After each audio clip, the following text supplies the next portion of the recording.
Hello, everyone, and welcome back to another What's Its Face. You know, I think it's funny that I ended up with two ongoing series, both of whose names begin with the word what. That never confuses me at all, I promise. Anyways, today I wanted to talk about Anemone. She's a very interesting and very popular character, and personally, I think her character development is pretty fun to look at too. Anemone is a mix of the typical gifted child and sheltered child stereotypes. Queen Coral and Anemone were literally attached at the hip when she was a dragonette, meaning that Anemone never had a chance to learn how the real world worked, or how to do anything for herself. Plus, thanks to her animus power, she grew up thinking she was special and different. I think this lends her character a sort of arrogance and a feeling that Anemone can do no wrong. Growing up, at least from what we see in Book 2, Anemone has a pretty clear purpose. She's a weapon in training for the war. She doesn't have any friends, doesn't seem to interact with her family outside of Coral, and all she seems to do is take lessons and try to use her powers for the war. So we can surmise that Anemone doesn't have much of a personality, and she doesn't have much idea of what she wants from life. She probably wants to make Coral happy, but what else? Now we cut to the end of the war. Suddenly, nobody needs Anemone anymore. Coral has two other heirs, nobody needs an animus, and now Anemone has nothing. She doesn't have any life experience, nobody to talk to, and again, no friends. Then Coral lets her go to Jade Mountain Academy, dumping her in a brand new place with all brand new dragons. Personally, I think this was a terrible choice for Anemone. She should have had more time to adjust to a post-war Sea Kingdom without being leashed to her mom, to develop a personality and hobbies and goals of her own. So now we have someone who's used to being the center of her own world, mother's pet, Sea-Wing's secret war-winning weapon, only heir to the throne, who's suddenly replaceable or unnecessary in every part of her life. Anemone had to be feeling pretty lost. Then she shows up at the academy, where it's made even clearer that she's just another dragonette. Anemone reacts by changing from that sweet dragonette assured of her usefulness and place in the world into the arrogant and prideful dragonette we see in the second arc. The transition is jarring and kinda shocking at first, but it makes sense. Anemone went from security to helplessness, and she reacted by pushing dragons away and reassuring herself of her own greatness. And when her arrogance and pride fail to attract friends, or even to assure her that she still has a place in the world, Anemone feels crushed even further. With this in mind, it's no wonder that she basically jumped into Darkstalker's arms as soon as he appeared. Anemone was desperate for validation and approval, and Darkstalker saw that and used it to his advantage.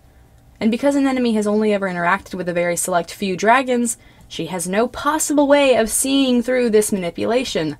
She has no worldly experience to draw from, and Darkstalker tricks her right from the start. This is why I say Anemone is a mix of sheltered and gifted child. She knows she's gifted, and according to everyone else, this is her only feature of value.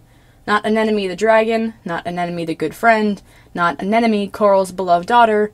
She's Anemone the animus. And because she's so vigorously sheltered and protected by her mother, Anemone has no strength with which to defend herself with. Again, she's never experienced anyone like Darkstalker before. How could Anemone have possibly known he was going to trick her and use her? Darkstalker is smart, and let's not forget a literal mind reader. Of course he would play to Anemone's weaknesses. Now, do I think it's bad to shelter kids at all? Of course not. Small children are impressionable and make bad choices. But at some point, parents have to be able to let go so their children can make mistakes and learn from them. Anemone never had the chance to be let go and to learn from her mistakes. At least not until someone truly dangerous came along and she made some pretty big mistakes.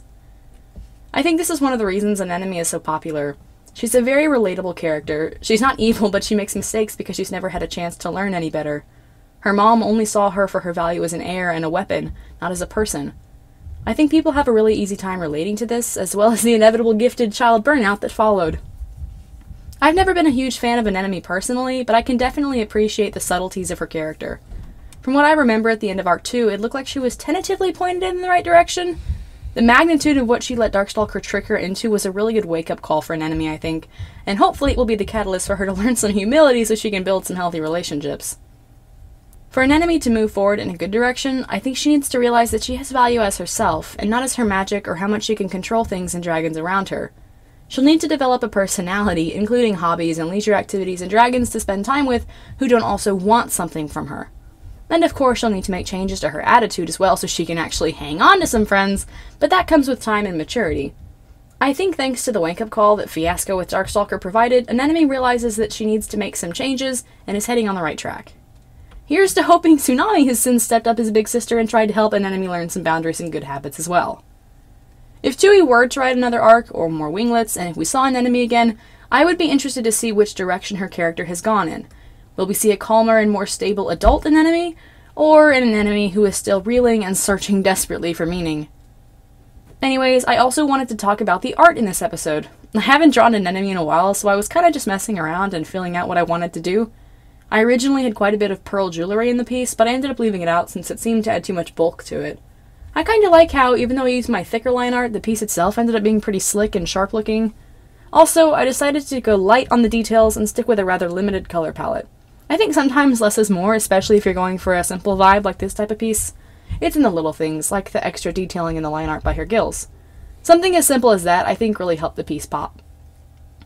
Speaking of pop, I shaded and highlighted this with purple. She has purple line art too. It works really well with her color palette, and also purple is a fun color and it should be used at every possible opportunity. Overall, I'm pretty happy with the art. It was a fun little project I used to take a break from commissions while I was working my way through the Transformers movies. Again. Anyways, what do y'all think about an enemy? Is she a misunderstood, burnout gifted child? Should she be treated with patience and forgiveness? Or is she just a spoiled brat?